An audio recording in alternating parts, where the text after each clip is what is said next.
Ada perkembangan industri yang terjadi di kehidupan manusia, di mana mereka beristilah dengan industri 1.0, 2.0, 3.0, dan 4.0. Industri 1.0 ditandai dengan ditemukannya mesin uap. Sehingga dengan adanya mesin uap tersebut, itu digunakan secara massal di mana-mana untuk berbagai hal, untuk mesin-mesin di pabrik dan sebagainya, sehingga ini dikatakan sebagai industri 1.0 karena betul-betul mengubah industri.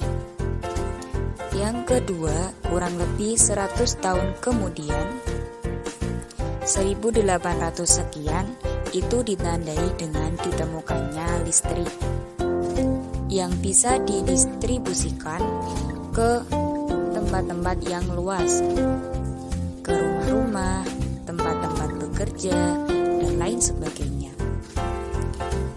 Ini melahirkan revolusi baru lagi.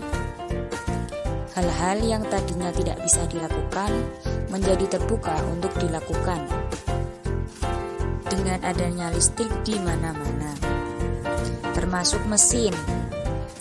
Mesin yang tadinya hanya mesin uap, sekarang sebagian berubah menjadi mesin listrik.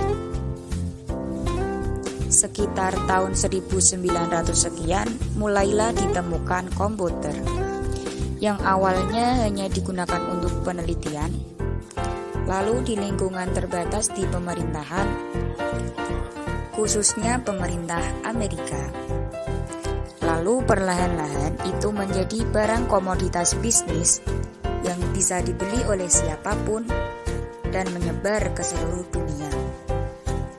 Bahkan versi kapasitas kecil dapat dimiliki oleh setiap persona, sehingga muncullah istilah PC, personal computer.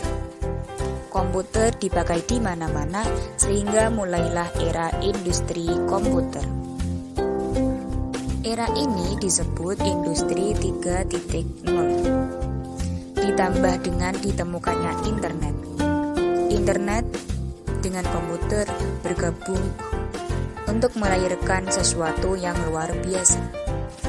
Tidak lama setelah itu, internet mengantarkan pada era industri berikutnya yang disebut cyber physical system.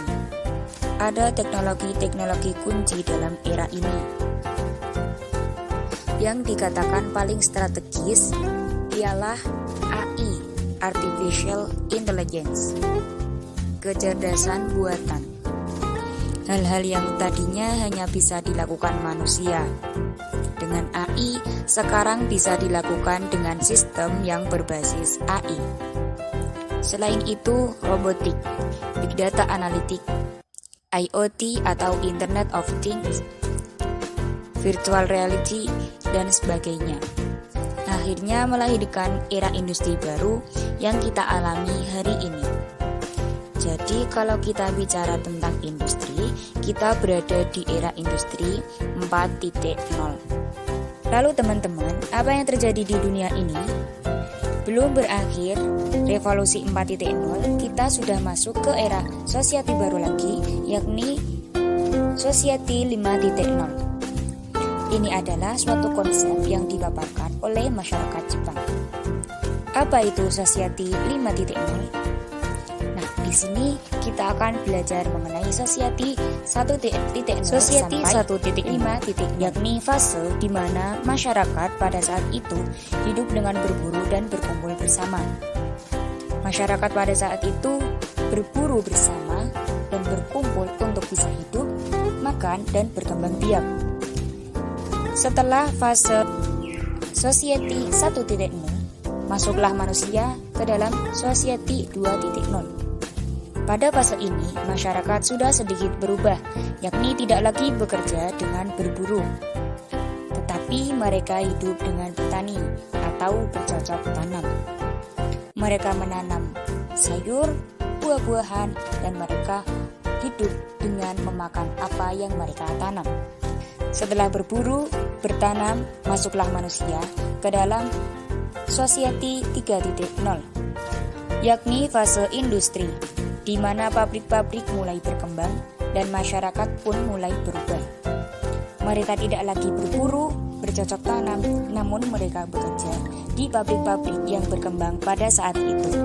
Mereka pergi, berangkat, bekerja di pabrik, mendapatkan gaji, dan akhirnya mereka bisa mencukupkan ekonomi keluarga.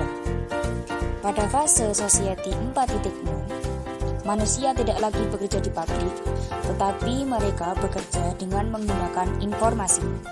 Di fase ini, masyarakat bekerja dan menggunakan internet serta menggunakan teknologi yang dinamakan fase informasi. Setelah manusia melewati masa berburu, bertanam, bekerja di pabrik, sekarang manusia telah mulai menggunakan teknologi dan terjadilah transfer informasi. Tahap terakhir yang sekarang kita masuki adalah fase Society 5.0. Sebuah konsep bagaimana hubungan manusia, bagaimana semua terjadi terpusatkan kepada manusia. Teknologi, kecanggihan, semuanya digunakan untuk mendukung manusia itu sendiri. Jadi bukan fokus pada teknologi, tapi fokus pada manusia.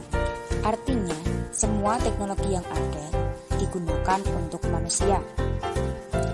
Menurut Yuko Harayama, Society 5.0 adalah masyarakat informasi yang dibangun di atas Society 4.0 yang bertujuan untuk mewujudkan masyarakat makmur yang berpusat pada manusia. Jadi kalau Society 4.0 itu teknologi atau kecerdasan buatan menggantikan peran manusia. Nah, di Society 5.0 ini melihat bagaimana teknologi itu bisa dilakukan dan digunakan untuk mendukung kegiatan manusia.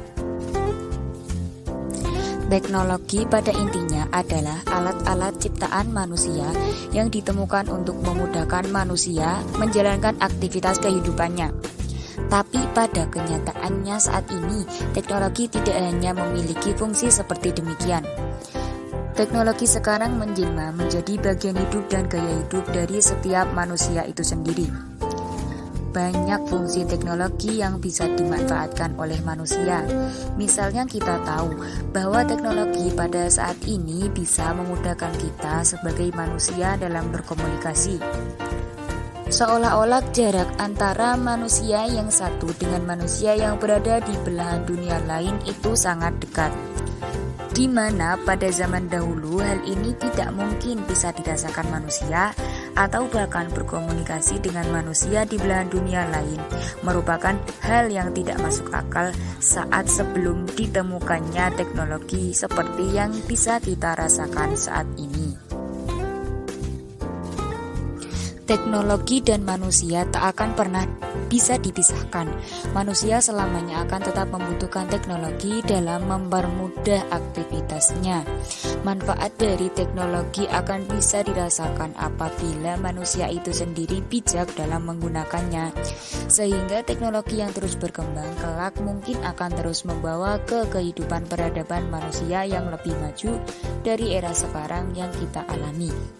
Dan bahkan mungkin dengan teknologi-teknologi kelak yang belum diketemukan, hal yang saat ini belum tentu bisa kita lakukan sebagai manusia, mungkin saja suatu saat bisa kita lakukan atas manfaat dari sebuah penemuan teknologi.